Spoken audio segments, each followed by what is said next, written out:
Good morning. How are you guys? Good. Who's first? BJ, Yeah. Devontae Booker has averaged 3.6 yards a carry over 2 years. If he had a larger role, do you have confidence that he could be a lead back? Well, yeah. Obviously, he had a good spring. He missed most of training camp. He came back about week 4. He did some good things for us. He's a young player. He's an ascending player. With more time, he should get better. Yes. How did D'Angelo Henderson and Devontae Booker, how do they play off each other's back? Well, they don't yet. Last year we had actually 4 backs. We had CJ, we had Jamal, we had Book. About week 3 or 4. So it was hard for D'Angelo to even dress, during the season. Obviously, in preseason, he had some good times where he showed what he can do, but it's hard to dress 4 halfbacks. So we had 3 guys dressing at that position, and we had 1 fullback dressing. So, but moving forward, obviously, Henderson is a young player that's shown some life as a guy who can make big plays. So we're excited about him. Last year's draft class didn't pan out maybe the way you wanted Mm-hmm. in terms of contribution on the field. What do you learn from that after 1 year coming here? Is there something you look for differently in young guys, and the connection and how they Yeah. fit your culture? Is there something Yeah. you do differently this time around? Troy, I'm not down on our draft class from last season. Some guys, take more time to develop, and some guys need more time. So, we drafted those kids last year, and it was some positive, it was some negative also. But again, some guys need more time. So I'm not down on our class, and every year you have to reevaluate, what you do in the draft. And you want to find. I want to find Broncos. I want to find guys that are smart, tough, and who are team first guys. So obviously every year it's a go back to the drawing board and kind of figure out what you can do better. What about Marcus Walker? Any decision on what you will do with him? Or just keep him outside, inside? He is going to be a defensive end for us in our 34 defense. Obviously, with the flexibility of being an inside rusher, also being an outside rusher on sub downs. But speaking of him, he started off, really slow, but towards the end of the season, he did make some plays. So that was good to see, and hopefully he comes back in the spring in great shape and kind of push forward from there. Vance, how did being at the Senior Bowl change? Does it change how you guys approach it? It won't change our approach, but I think coaching the Senior Bowl was a clear advantage. To have a chance to actually coach those guys for a week, and have a chance to watch them in install meetings, to have a chance to watch them take the information in and obviously put it back out. That's valuable for you. So in my opinion, it was worth it. We got a chance to see a lot of good players there. So moving forward, it does help you, in your evaluation process. What do you think about Kirk Cousins? I'm sorry, say again? What do you want to learn from Baker Mayfield and Josh Allen this week that you didn't learn? Yeah. Well, I'll tell you this. It's a long process. And having those quarterbacks on our team, that was obviously a good thing. Um, all 3 guys were good guys. They all talented guys, and they all worked at it. So again, it's a long process. So as we move forward, we just want to find out more about, the guys as people and as quarterbacks. But this week is always a good week to kind of sit back and watch them compete. Watch them perform. What are your thoughts about how Kirk Cousins can handle pressure? I mean, we know he has arm, he has mobility. Some people talk about his record when he's facing teams that are Right. 500 and above. Obviously, the standard for the Broncos is not just to get to the playoffs, but beyond. Right. And those are when the pressure moments are on. So, how do you think he handles the big stage? Well, I'll tell you, Joe, I haven't coached Kirk Cousins, so I can't speak to that, to be honest. He's a Washington Redskin at the moment, so I can't speak to that. But obviously, watching the guy over the years, I mean, he's a good football player. He's thrown for 4,000 yards the last 3 years, and that's tough to do in this league. So obviously, he's a good one. But that's I'll leave it at that. How have you approached this combine different or two, differently in terms of preparation? I don't know, how are you going to go into this Right. differently now that you're a veteran? Right. Oh, veteran coach. Okay. Not much different. It's a process. And it's really John's process. I'm obviously a part of that, but how we do things. John's done that way for 4 or 5 years. So it's a process that we've done here in Denver for a long time. So my approach hadn't changed. What did you see out of Bradley Roby last season? Did he show enough Well, Bradley is a first-round pick. He should play good for us. So I'm not surprised when he makes plays and when he play at a high level. So that's what he should do. Obviously, the Oakland game when Akeem was ejected, he played very well. In a game Akeem missed against Miami, I thought Bradley played very well. So he's definitely capable, but he should be. He's a first-round pick.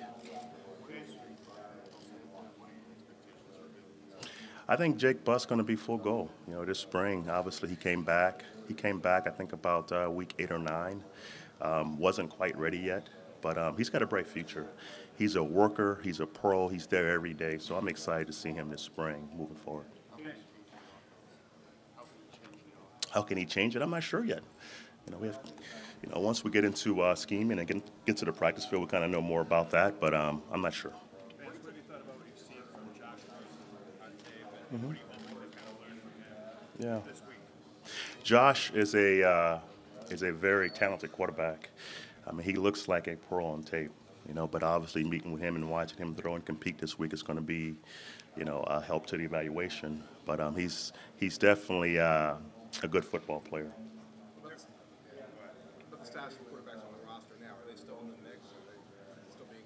As of now, yes. We've got 2 guys on the roster. Well, 3 actually with Chet Kelly. We've got Trevor, we've got Paxton, and we've got Chet Kelly. Absolutely are. I can't speak to the future right now. So right now they are our quarterbacks. When you step back, Is Chad healthy? Yes, he is. Have you seen the video of him that his uncle posted? He's working with Phil Simms. I have not seen the video. Was it good? Yeah. Jim Was it? posted it. Yeah, he's working Okay. with Phil Simms in Good. New York.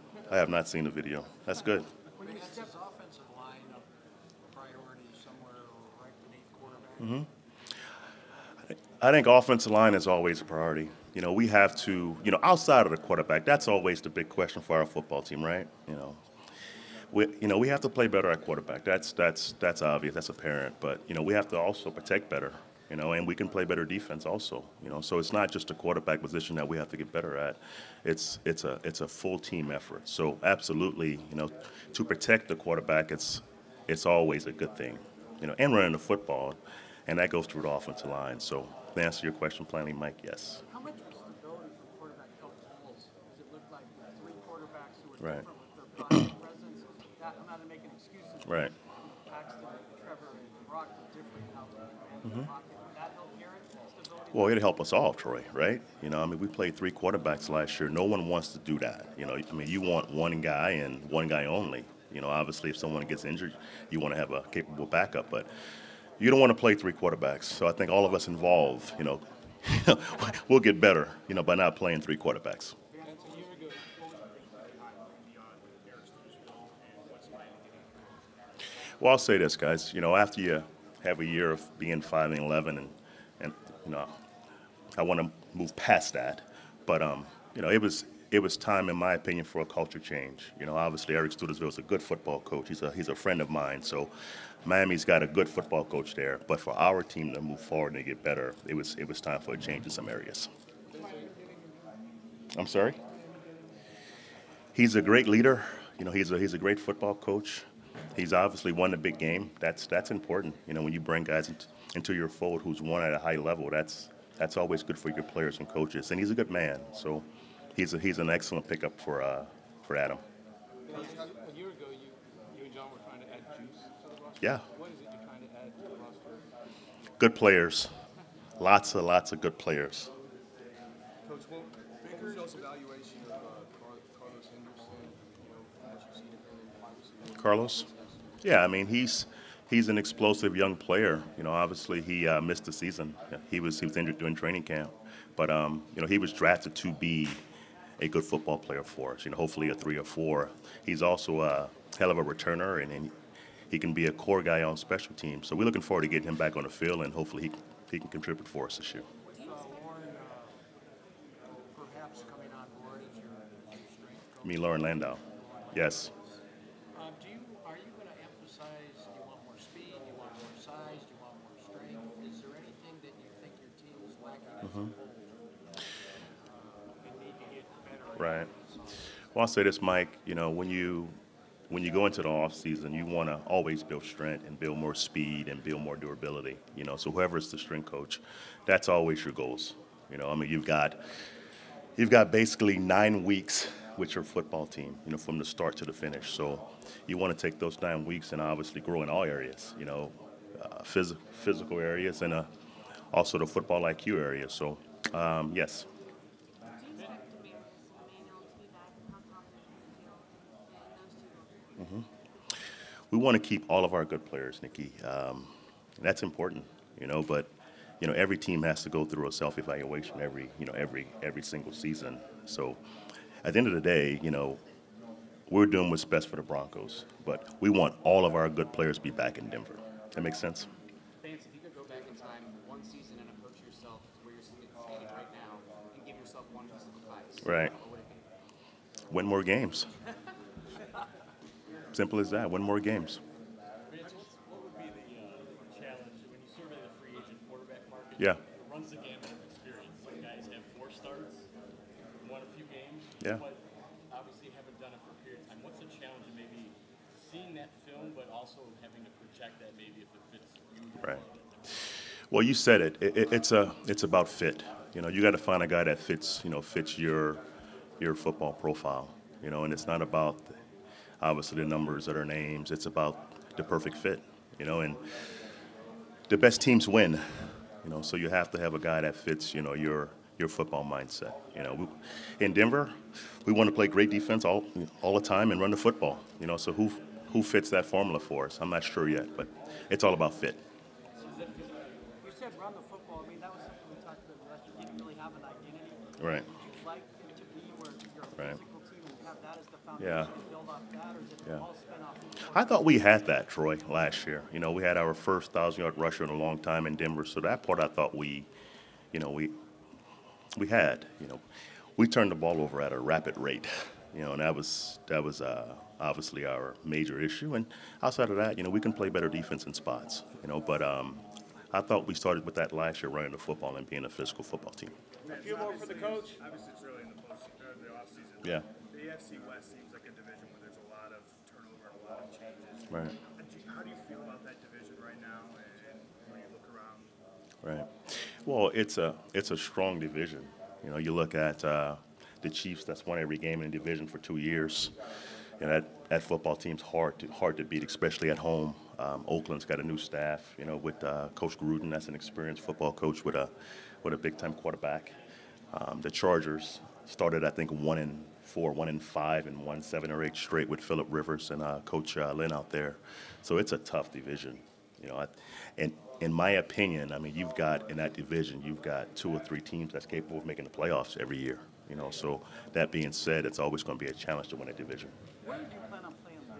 Is he going to be left, right guard? Do you know that yet? That's being talked about. Obviously, he was a left guard in Denver, and he may go back to left guard. It depends on how things go in the next couple months. Where does he stand at right tackle now? Where does that stand? Would you look for a left tackle and move here, or is your preference to keep him? Well, that's being also discussed right now. We've got a right tackle in Menelik Watson, so that's where we are with that now. Jeff, I'm sorry, say again.